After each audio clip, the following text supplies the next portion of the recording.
Welcome back. आज के इस वीडियो लेक्चर में हम लोग देखेंगे फैसिलिटेड डिफ्यूजन क्या होता है। इसके पीछे वाले लेक्चर में हम लोगों ने डिफ्यूजन का डिस्कशन किया था। अभी देखते हैं ये फैसिलिटेड डिफ्यूजन क्या होता है। अगर इसको समझना है तो ये जो पॉइंट है ये ध्यान देना पड़ेगा। Diffusion of substances beside size also depend on their solubility, यानी कि साइज के अलावा वो सॉल्युबिलिटी पर भी डिपेंड करेगा। अब यहाँ पे देखिए दो सब्सटेंस लिखा हुआ है। एक लिखा हुआ है लिपोफिलिक मॉलिक्यूल, यानी कि जो लिपिड लविंग मॉलिक्यूल है वो आसानी से डिफ्यूज हो जाएगा। ये जो सेल मेम्ब्रेन का स्ट्रक्चर दिया हुआ है इसके थ्रू आसानी से डिफ्यूज हो जाएगा। लेकिन जो हाइड्रोफिलिक मॉलिक्यूल है यानी कि जो वाटर लविंग मॉलिक्यूल है उनको थोड़ा सा दिक्कत होती है। अब यहाँ पे देखो क्या लिखा, फाइंड डिफिकल्टी टू डिफ्यूज। अगर डिफिकल्टी हो रही है तो इसका मतलब क्या है, उसको कुछ न कुछ फैसिलिटी प्रोवाइड करनी पड़ेगी।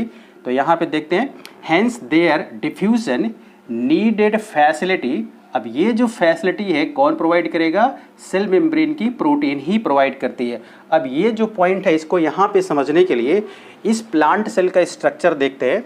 अब प्लांट सेल का अगर है तो उस बाहर की ओर क्या होगा, सेल वॉल, उसके ठीक नीचे सेल मेम्ब्रेन होगी जैसे कि यहाँ पे दिखाई दे रहा है। सेल मेम्ब्रेन जनरली किस तरह से काम करता है, एज एसपीएम यानी कि सेमी परमेबल मेम्ब्रेन, लेकिन जो सेल वॉल है वो परमेबल नेचर का होता है। अगर इस सेल मेम्ब्रेन के स्ट्रक्चर की बात करें तो यहाँ पे इस तरह से स्ट्रक्चर को समझा जा सकता है। इसमें लिपिड बाई लेयर होगा, एक लेयर ये दिखाई पड़ रहा है, एक लेयर ये यहाँ पर भी इसी तरह से है। और यहाँ पर बीच बीच में प्रोटीन होगा, जैसे यहाँ पे लिखा हो प्रोटीन, यहाँ पे एक प्रोटीन बना रखा है, इसके अलावा और भी सारे प्रोटीन होते हैं। अब ये जो प्रोटीन मॉलिक्यूल है किस तरह से काम करता है, एक्ट्स एज ए ट्रांसपोर्टर, या फिर यहाँ पे कैसे लिख सकते हैं, ट्रांसपोर्ट प्रोटीन, जो कि एंजाइम की तरह से भी काम कर सकता है। अब यहाँ पर ये जो पूरा सेल मेम्ब्रेन का स्ट्रक्चर है इसका एक बाहर वाला पोर्शन समझेंगे, this is the outer side of cell, जैसे कि यहाँ पर इस तरह से, और ये अंदर वाला। अब इधर वाला पोर्शन क्या है, इनर साइड ऑफ सेल। अगर कोई भी सब्सटेंस डिफ्यूज होना है और उसको फैसिलिटेड डिफ्यूजन के द्वारा बताना, तो यहाँ पर कुछ सब्सटेंस को देखो यहाँ पे बना रखा है। अब ये जो सब्सटेंस है ये आपको क्या समझना है, हाइड्रोफिलिक मॉलिक्यूल यानी कि वाटर सॉल्युबल मॉलिक्यूल है।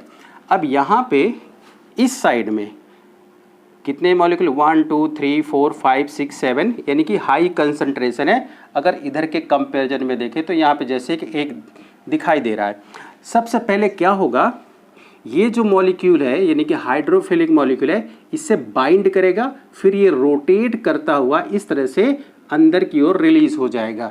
अब यहाँ पर जो कॉन्सेप्ट है इसका किस पर डिपेंड करता है, यहाँ पे देखते हैं हाई कंसंट्रेशन से लो कंसंट्रेशन की ओर सब्सटेंस का मूवमेंट होगा। यहाँ पे ये फैसिलिटेड डिफ्यूजन है, किसके द्वारा हो रहा है, यहाँ पे इसके द्वारा नहीं होगा, यानी कि प्रोटीन के द्वारा जा रहा है। अब यहाँ पे चूंकि ये हाई कंसंट्रेशन से लो कंसंट्रेशन की ओर जा रहा है, इसका मतलब एक चीज़ ये है कि ये अलोंग द कंसंट्रेशन हो रहा है। अगर अलोंग द कंसंट्रेशन मूवमेंट है तब यहाँ पे एटीपी का यूज नहीं होगा। तो यहाँ पर कैसा हो जाएगा, विदाउट एटीपी, यानी कि एक प्रकार का पैसिव प्रोसेस है। दूसरा पॉइंट यहाँ पे जो समझने की है, ट्रांसपोर्ट रेट यहाँ पे कब मैक्सिमम होगा, ये तभी मैक्सिमम होगा जब सेल मेम्ब्रेन के सारे प्रोटीन, यहाँ तो एक ही प्रोटीन है और भी प्रोटीन हो सकता है, जब सारे प्रोटीन ट्रांसपोर्टर इन्वॉल्व हो जाएंगे, यानी यूज होंगे, तभी ये रेट मैक्सिमम आने वाला है।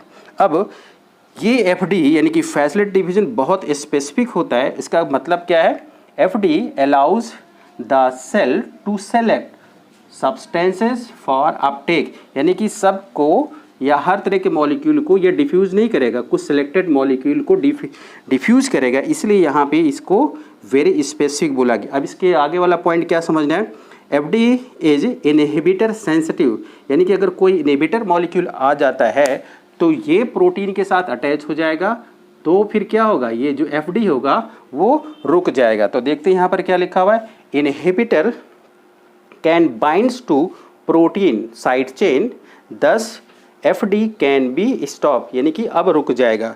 इसके बाद जो नेक्स्ट पॉइंट जो समझना है वो क्या है, प्रोटीन जो ट्रांसपोर्टर है वो किस तरह से काम करता है, एज ए चैनल। अब इसमें चैनल यानी कि गेट की तरह से हो सकता है, कुछ हमेशा ओपन हो सकता है। तो देखते हैं यहाँ पर क्या लिखा हुआ है, some always open and some are controlled या गेटेड, यानी कि कुछ जो है खुले भी रह सकते हैं या कुछ बंद हो सकते हैं, खुल भी सकते हैं।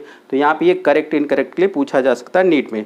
अब यहाँ पे ये जो डिफ्यूजन पूरा हो रहा है, इसमें ये जो प्रोटीन मॉलिक्यूल है यानी कि ट्रांसपोर्टर मॉलिक्यूल, ये कंसंट्रेशन ग्रेडियंट को सेटअप नहीं करता है। कंसंट्रेशन ग्रेडियंट यहाँ पे पहले से मौजूद होना जरूरी है, तभी ये डिफ्यूज हो सकता है। भले ही ये फैसिलिटी प्रोवाइड करता है, लेकिन यहाँ पे इसके कंसंट्रेशन को पहले से होना जरूरी है। बहुत इंपॉर्टेंट पॉइंट है, इसको नोट में देखिए, यहाँ पर लिखा है transporter protein do not set up a concentration gradient but it has to be present already to diffuse even it is facilitated by protein molecule of the cell membrane. अब इसके अलावा यहाँ पर देखते हैं कंडीशन कुछ अलग भी हो सकती है। ये हाई टू लो कंसंट्रेशन की ओर था, यानी कि अलोंग द कंसंट्रेशन, तो यहाँ पे एटीपी नहीं यूज होती। लेकिन अगर ये मॉलिक्यूल डिफ्यूज करके इधर पहुँचता है तो कंडीशन थोड़ी देर बाद क्या हो सकती है, कुछ उल्टा भी हो सकता है। देखिए यहाँ पे कुछ मॉलिक्यूल डिफ्यूज होकर के अंदर की ओर पहुँच गए, तो इस कंडीशन में क्या हो रहा है, इधर की ओर कंसंट्रेशन अब कम हो गया, यहाँ पे ज़्यादा हो गया, यानी कि अब ये कंसंट्रेशन ग्रेडियंट अगेंस्ट हो जाएगा। अगर आप चाहते हैं कि ये दोनों मॉलिक्यूल भी इधर की ओर डिफ्यूज हो जाए, तब यहाँ पे अब एनर्जी लगाना पड़ेगा, क्योंकि अब यहाँ पे लो टू हाई डिफ्यूजन की बात होगी। लो कंसंट्रेशन से हाई कंसंट्रेशन की ओर यहाँ पे बात है। तो इसमें क्या है, फॉर नेट एफडी, यानी कि इसको भी जाना है, तो क्या बोला गया है, for net FD energy will be required because it is against the concentration gradient. अब यहाँ पे अगेंस्ट द कंसंट्रेशन है। अब यहाँ पर देखिए क्या लिखा, अब ये अलोंग द कंसंट्रेशन ग्रेडियंट। ये दो पॉइंट बहुत इंपॉर्टेंट है।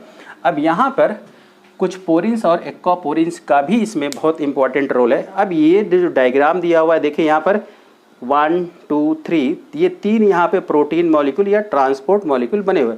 इस डायग्राम में केवल एक ही था, यहाँ पे हमने तीन बना रखा है।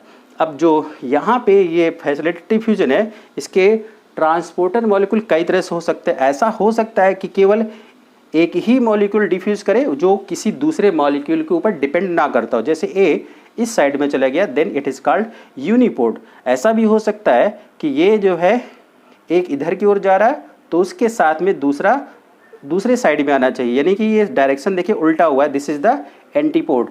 लेकिन कभी कभी क्या हो सकता है, दो मॉलिक्यूल साथ साथ ही एक ही डायरेक्शन में अगर क्रॉस करके जा रहे हैं, तब इसको बोला जाएगा सिम्पोड। अब यहाँ पर जो पोरिन्स और एक्वापोरिन्स की बात है, देखते हैं क्या चीज़ है। पोरिन्स आर प्रोटीन लाइंड पोर, यानी कि एक प्रकार का पोर है जो प्रोटीन से बाउंडेड होगा, और ये बड़े बड़े पोर्स को बनाता है सेल मेम्ब्रेन के अंदर। कहाँ कहाँ पे हो सकता है, यहाँ पे देखिए तीन एग्जाम्पल है। Outer membrane of plastid, mitochondria and some bacteria. ये नीट के लिए क्वेश्चन पूछा जा सकता है। यहाँ पे अगर इनर मेम्ब्रेन कर देंगे तो गलत हो जाएगा, यहाँ पे ऑल कर देंगे तो गलत हो जाएगा। तो ये बहुत इंपॉर्टेंट है। वास्तव में ये दोनों क्या है, यूकैरियोटिक सेल ऑर्गेनेल और ये प्रोकैरियोट्स है। इस प्रकार से ये एवोल्यूशन के हिसाब से सिमिलरिटी को भी बताता है। अब ये जो पोरिन्स करता क्या है, these allow the passage of small sized solute particle या फिर प्रोटीन, यानी कि ये जो है कुछ सेलेक्टेड पार्टिकल को या प्रोटीन को डिफ्यूज करवा सकते हैं। जैसे कि यहाँ क्या लिखा था, इट इज़ वेरी स्पेसिफिक। अब यहाँ पे एक्वापोरिन्स क्या होता है, एक्वा का मतलब तो वाटर से ही समझेंगे, यानी कि ये जो वाटर चैनल है एक प्रकार से क्या है, वाटर को मूवमेंट करवाने वाला चैनल है। तो इसलिए लिखा हुआ है these are the water channel and each water channel is made of 8 different types of aquaporin. तो यहाँ पे जो समझना है ये 8 होगा, 8 की जगह पर कुछ और भी लिखा हो सकता है, 9 10 डिफरेंट के जगह पर क्या लिखा हो सकता है, सिमिलर। तो यहाँ पे ये पॉइंट भी नीट के लिए इम्पोर्टेंट है। तो ये है फैसिलिटेटेड डिफ्यूजन।